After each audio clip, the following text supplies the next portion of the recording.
बेफारि नंदों नामा नों आंखौ सना मोजां मोननायनि अजन सुनायनो।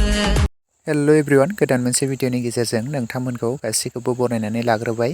लोगोफोर, ओरैनोथ' नोंथांमोना भिडिअनि इन्ट्र आरो थाम्बनेइलावथ' नायनानै एसेब्लाबो हमनो हाखादों जानांगौ दे। दिनै आं मानि सायाव भिडिअखौ लानानै फैदों। लोगोफोर, दायो आं नोंथांमोननि सेराव लानानै फैदों बेफारि आपकामिं अफिसियेल बड' मिउजिक भिडिअनि सायाव आपडेट लानानै। लोगोफोर, बे मोनसे गोदानै फैनो गोनां आपकामिं बेफारि अफिसियेल बड' मिउजिक भिडिअ गाहायै सोर फाव खालामनायखौ नुनो मोनगोन आरो बबे प्रडाक्शनावहाय नुनो मोनगोन, नोंथांमोना बेफोरनि सायाव आबुङै मिथिनो थाखाय जोबजासे नायलां लोगोफोर। लोगोफोर, बे मोनसे गोदानै फैनो गोनां बेफारि आपकामिं अफिसियेल बड' मिउजिक भिडिअआवनो जों गाहायै फाव खालामनायखौ नुनो मोनगोन बर'नि बयजोंबो सिनायजाखानाय फावखुंग्रि बिथां मनालिसा हाज'वारि आरो बिथांजों लोगोसे थाजिम नार्जारि बिथां।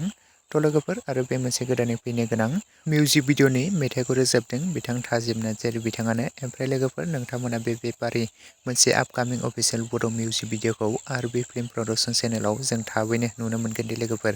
ओमफ्राय लोगोफोर, बे बेफारि मोनसे आपकामिं अफिसियेल बड' मिउजिक भिडिअखौ जों माब्ला नुनो मोनगोन होननानै बुङोब्ला 7 डिसेम्बर खालि जों थाबैनो नुनो मोनसिगोन दि लोगोफोर। नोंथांमोना बयबो बे साननैसोखौ नेनानै थाथ'लायोब्लानो जाबाय लोगोफोर। 7 डिसेम्बर खालिनो बे मोनसे बेफारि आपकामिं अफिसियेल बड' मिउजिक भिडिअखौहाय आरबि फिल्म प्रडाक्शन चेनेलनि गेजेरजोंनो थाबैनो रिलिज खालामनानै होसिगोन। नोंथांमोना बयबो बे साननैसोखौ नेनानै थाथ'दो आरो सोर नायनो एक्साइटेड कमेन्ट सेक्सनाव लिरना फोरमायहरखादो। ओमफ्राय लोगोफोर, बे मोनसे बेफारि आपकामिं अफिसियेल बड' मिउजिक भिडिअआथ' जोबोरैनो मोजां जागोन बायदि मोनखादों। मानोना बे मिउजिक भिडिअआव गाहायै मोजां आर्टिस्टफोर फाव खालामखादों। बर'नि बयजोंबो सिनायजाखानाय फावखुंग्रि बिथां मनालिसा हाज'वारि आरो बिथां थाजिम नार्जारि बिथाङानो गावनो मेथाइ रोजाबदों आरो बिथाङानो फावखौ खालामदों। लोगोफोर, लोगोसेनो दासिमनि सर्ट आपडेट भिडिअ बेखिनियावनो। भिडिअखौ नायनानै जुदि नोंथांमोना मोजां मोनदोंब्ला लाइक खालामदो, शेयार खालामदो।